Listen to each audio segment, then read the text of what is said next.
The self-actualized free will. 1. Some background on the free will versus determinism debate. Let's face it, at the heart of every decision is the concept of good or bad. That means that there are a number of constraints that must be satisfied for a decision to be good. Decisions are usually arrived at after considering facts and opinions, and applying heuristics, algorithms, and reasoning. There is also the matter of a goal, or should we say, the goal. Hence, decisions are often, though not always, heavily constrained. Because of the goal, there may only be one way to make the decision. There may only be one good answer. Because of these considerations, we have decided that decisions are not where to fight the battle for free will. Instead, we realize that thoughts and ideas are the true battlefield. We realize that it is possible to have significant external stimuli directing the nature of our thoughts, and even internal stimuli, such as our motivation and desires, prodding us in a certain direction, yet be able to freely think about a topic of our choosing and in the way that satisfies our preferences.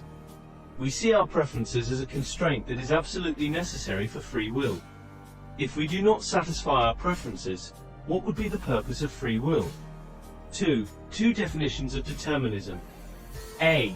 Every thought, decision, or action is a result of neurobiological processes governed by the laws of chemistry and physics. B. Every brain state is caused by prior brain states in conjunction with sensory inputs, all of which are bound by the deterministic laws of chemistry and physics. 3. Our definition of free will. Free will, in the context of thought processes, refers to the ability of an individual to generate and to entertain thoughts that are not strictly determined by external stimuli, prevailing interests, or personal tendencies other than certain preferences. It is the capacity to conceptualize ideas that might be in opposition to one's immediate circumstances or conditioned patterns of thinking. 4. What we will not do. We will not maintain that the self comes into this world completely unconditioned. 5. What we will do. We will assume that the self comes into this world either by purely physical processes or by processes involving non-physical means. It does not matter to our theory. In either case, the self may be completely determined in the nature of its character, i.e., one does not choose to be who one is prior to the working of the reasoning mind.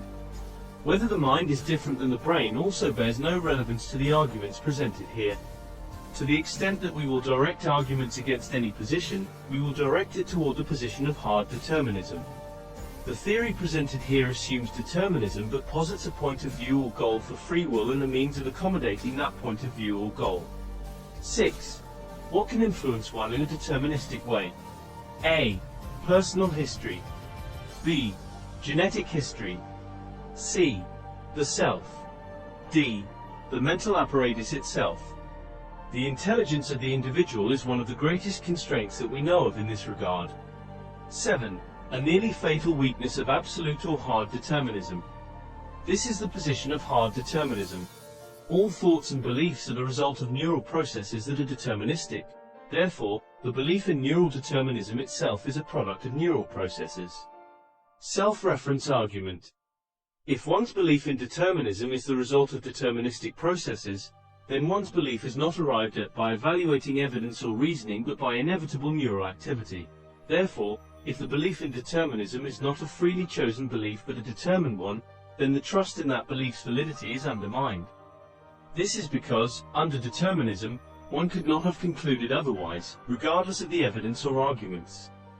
Hence, the belief that all thoughts and beliefs are the result of neural processes that are deterministic is irrational by definition. Furthermore, if one argues from natural selection, then one must argue without the benefit of logic or natural selection, because by one's own precepts such things as the concepts of logic and the concept of natural selection cannot be verified or corroborated within such a system. In fact, one must wonder if it would be possible to define determinism in this context. 8. A weakness of our theory. Concerted determinism, the determinism that affects the very engine of thought itself, may be the one thing that cannot be overcome, though we believe that, because there is evidence that the biological causation is weaker than we might think. See why are we different from each other? That there is a gap, as the physicalists might say, that will permit free will in the domain of thought. 9. What are predilections? Predilections are those basic elements that comprise the personality. Part of the predilections are the preferences, which we will define in the next section. Predilections include elements that may have been fashioned by deterministic processes, especially personal history, but may also have been fashioned by free will, or even the two together. We generally will refer to predilections in reference to those elements that are to be evaluated by the conscious reasoning mind concerning their relevance to the aims, goals, or interests arising from the preferences. 10. What are the preferences? The preferences may well be the result of deterministic mechanisms. That is fine. But the person must come to grips with who they essentially are and either try to actualize who they are or modify who they are, no matter how they got that way. That is what we all want to be able to do. Now when I talk of who we are or the self, I mean who we are from birth to approximately 3 years of age. That is what we were born with. At a later age, one would have to ferret out the influences of personal history, as most of us, in fact, will have to do in order to fully apply this theory. We want to find the essence of the person and build on that using the person's own reasoning and thoughts. Consider this: even if we bring in the concept of God, the soul will still take a particular form that is not necessarily of one's own choosing. We are something, not just anything. We have some predetermined elements. 11. Genetic determinism. Probably the preferences are predetermined in the sense that we, ourselves, had no say in what our preferences are. The preferences are a starting point of our journey. They are the guiding principles that allow each one of us to judge what is in our interest, possibly to know what is right and wrong, and what is good and evil. Unless we existed throughout infinity, it would be difficult to see how we could have preferences that were not determined by some process or being. What we will say is that genetic determinism is not all-inclusive enough to account for the preferences. Something more overpowering must account for them. However, genetic determinism may move the needle, so to speak, of the temperament, of the desires and inclinations, and so on, even to the degree that they reach opposing territory from their starting points. Yet the effect in all probability is much less than the substrate that genetic determinism operates on. Though the preferences are derived from something in addition to genetic determinism, they are still determined by something other than the self in the view and assumptions of this theory. To present more of an argument to this effect, consider why we all seem to be so different from each other. There can be approximately 2 to the power of 25,000 possible human genomes. This does include many genomes that would not be viable in a particular environment. But we may expect one person to be different than another just judging from the huge number of possible genomes. However, the Myers-Briggs Type Indicator test recognizes 16 personality types. Myers-Briggs is an influential test for personality. The number of personality types recognized by other such personality tests range from a low of 4 to a high of 16. So, there are trillions upon trillions of possible different people but only 16 personality types. Now not all the differences affected by the genomes affect the brain, but many do. In fact, the brain is the object of about half of the 25,000 genes. Thus, the number of genomes that involve differences in the brain must be approximately 2 to the power of 12,500, still a huge number. Yet, there are 16 personality types. What might this tell us? Think of the 12,500 genes as the variables in a function that predicts personality. Thought of in this way, we can conclude that the predictive power of a given gene, or all 12,500 genes, is much less than would be necessary for a completely deterministic scenario. Hence, it would seem that perhaps genetic makeup has a little less to do with the fundamental nature of the brain than we have been led to believe. 12. What are the categories of determinism? A. Random. Random determinism is any causal stimulus that affects the thinking apparatus but does not bias the thought production in a consistent way. This would be especially true of causal stimuli that are not directly related to the thought process. Examples are hunger, fluctuation in dopamine levels, random sense. B. Directed. Directed determinism is any causal stimulus that affects the thinking apparatus and consistently influences thought production in a certain direction. Examples are childhood traumas, classes taken in school, peer pressure. C. Concerted. Concerted determinism is the causal stimulus, restriction, or facilitation of thought that is due to the functioning of the mental apparatus itself. Examples are intelligence, serotonin uptake, ability to plan. 13. What exactly does having freedom of thought and, therefore, free will look like? A.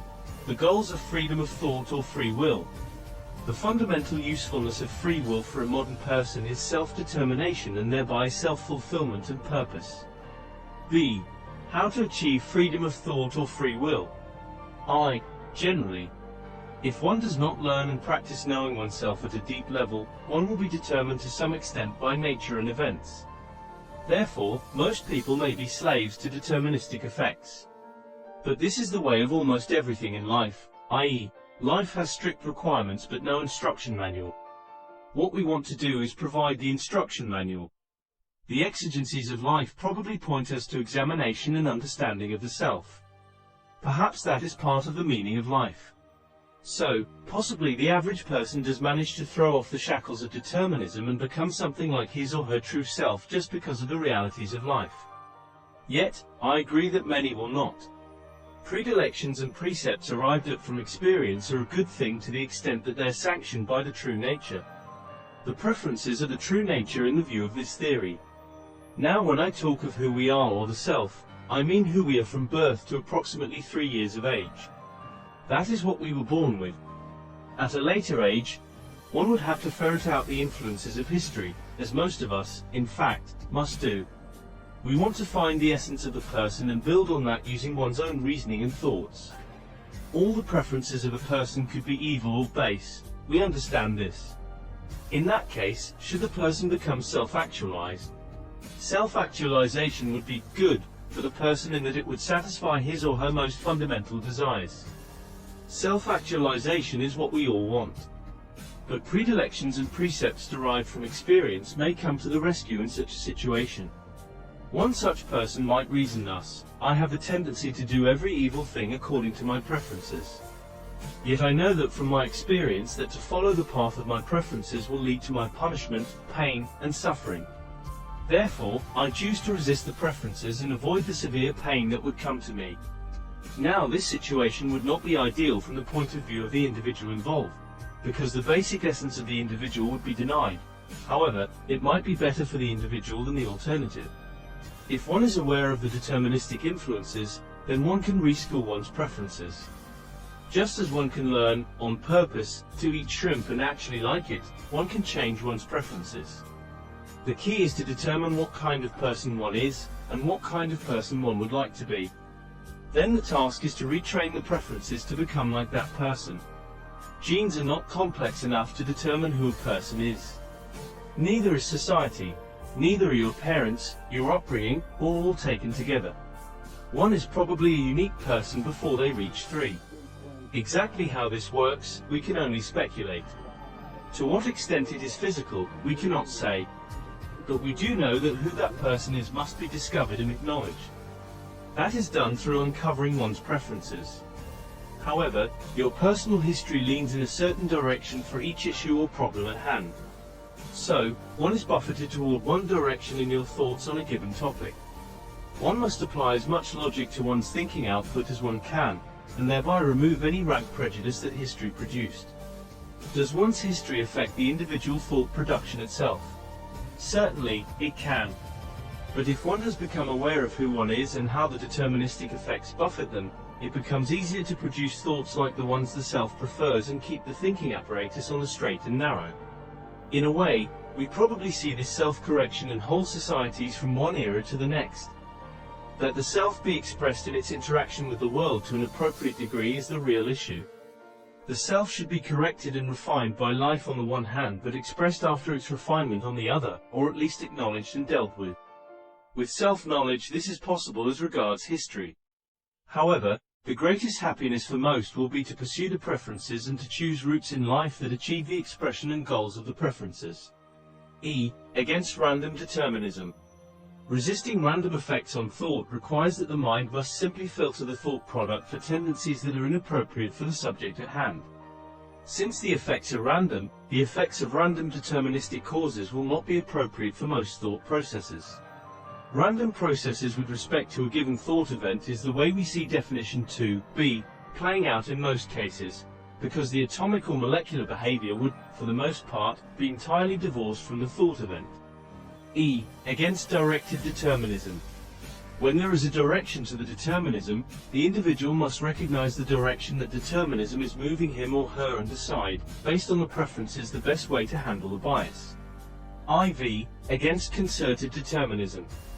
The mental apparatus is determined to some degree, possibly to a great degree.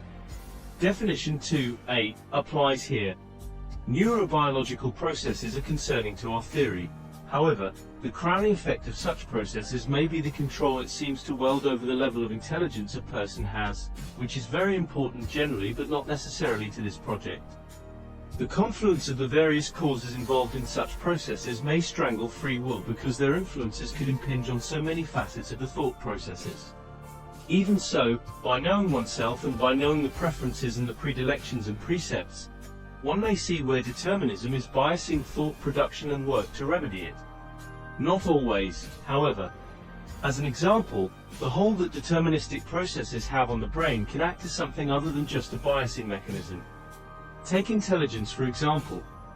This would seem to be the key deterministic effect, and it is reasonably clear to anyone that there is little an individual can do to negate its effect to the extent that it is not present.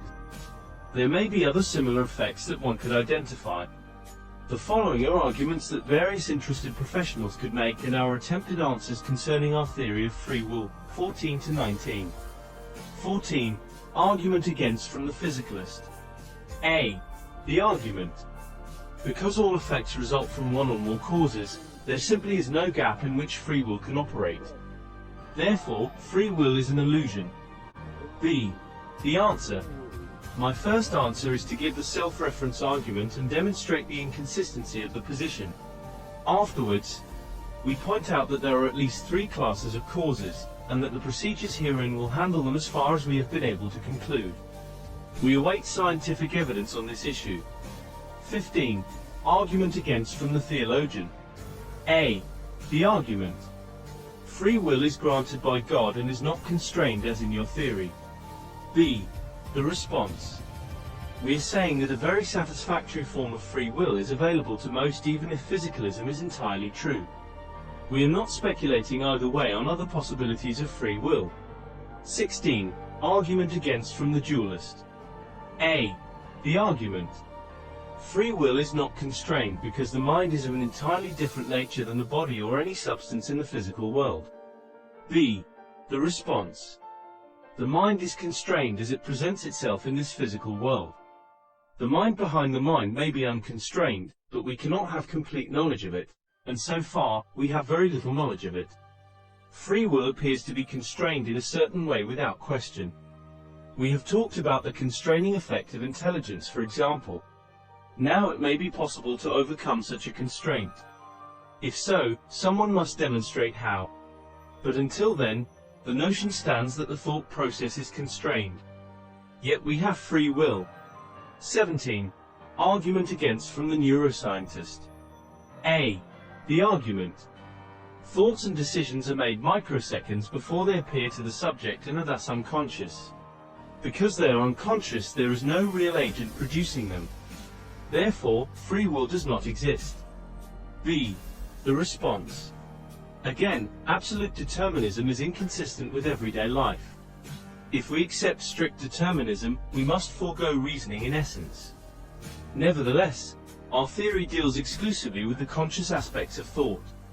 For random determinism, we can say that, whether the decision is made unconsciously or consciously, the final result will appear in the conscious mind, and it will be clear whether the thought is in accord with the dictates of the preferences. This will also be true for directed determinism. For concerted determinism, the nature of deterministic control is not as clear. But the biases can still be perceived to some extent, and therefore, may possibly be reversed. See the empirical experiments that we have suggested to test the theory. 18. Argument against from the psychologist. A. The argument.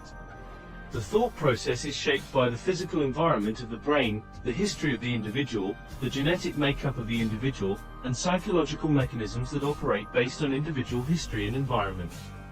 B. The response. All that is true, but we have presented several arguments that the determination coefficients of these variables are somewhat low. there is at least hope that even taken all together they cannot overwhelmingly determine the individual. Your profession treats the individual by leading him or her to self-discovery, and you believe this has a freeing effect. What we are proposing is very similar. 19. The argument from the evolutionary biologist. A. The argument. Natural selection constrains any possible free will. Free will must satisfy the requirements of promotion of survival and promotion of procreation. If it cannot do this, it would be like the body's useless appendix. In other words, it probably wouldn't exist for long in evolutionary time. B. The response. We are, in principle, in agreement. 20. Two approaches to testing the theory. A. Testing the logical structure. We hope to have discussions concerning this theory with interested parties and thereby uncover weakness in the theory and possibly new avenues of inquiry. As the theory exists now, we have much more to flesh out. B. Empirical testing. I. Testing this model empirically might involve examining scenarios where each of the three kinds of determinism are at play and observing the nature of the thoughts produced. Do people exhibit patterns of thinking that suggest the dominance of one form of determinism over others, or is there evidence of an independent faculty of thought that could be indicative of free will? E. Concerted determinism will always be present, but an imaginative experimentalist should be able to vary its amplitude and, thus, study it. As an example of how one could perform such an experiment, consider that it may be deemed ethical to give the experimental subject caffeine to try to disrupt the normal mode of neural control. Our knowledge of the effects of caffeine may suggest that the addition of caffeine may lead to more rapid idea generation, less originality of ideas, and less depth of thought. Construct an experiment in which one has the subject first think about subject A and later about a similarly compelling subject B, both based upon the preferences of the subject as determined through self-reports and previous psychological testing. Psychological testing for those who have not gone through self-awareness training, and a mixture of psychological testing and self-report for those who have. Compare the subject when under the influence of caffeine and when not under the influence of caffeine against the effects expected for the respective thoughts. E. Empirical testing should include a test in which subjects are coached in developing self-awareness and self-knowledge, and then ideation or thought output is compared between the groups who have been coached and those who have not been coached.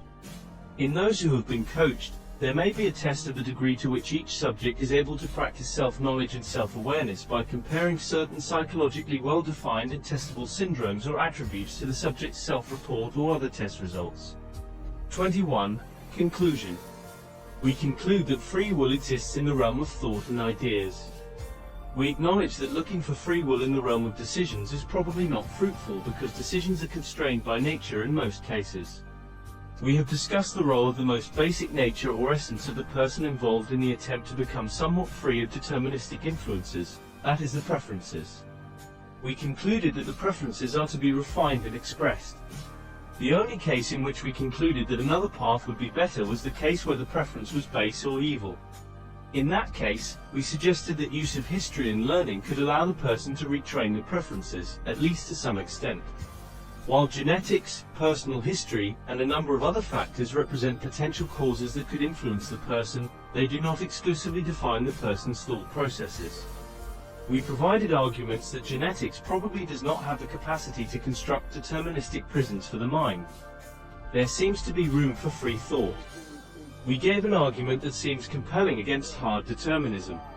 At the same time, we provided a more direct demonstration of our thesis concerning free will. We have submitted the thesis that the preferences are determined. At the same time, we have stated that discovering and embracing the preferences can lead to self-actualization and freedom of the thought life, i.e., the exhibiting of free will.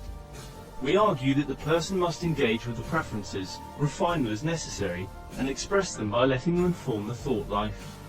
All the while the person must be self-aware and employ critical reasoning. We didn't define it in the argument, but I will define it now. The gap that every free will advocate is looking for is the detection of the noise brought on by deterministic factors. Philosophically, whose voices do we hear? I know that Jean-Paul Sartre taught self-actualization and personal choice. Aristotle taught the cultivation of virtue in accord with one's essence. But perhaps Socrates most of all. He taught the importance of self-knowledge and the importance of questioning one's beliefs to reveal the true bedrock.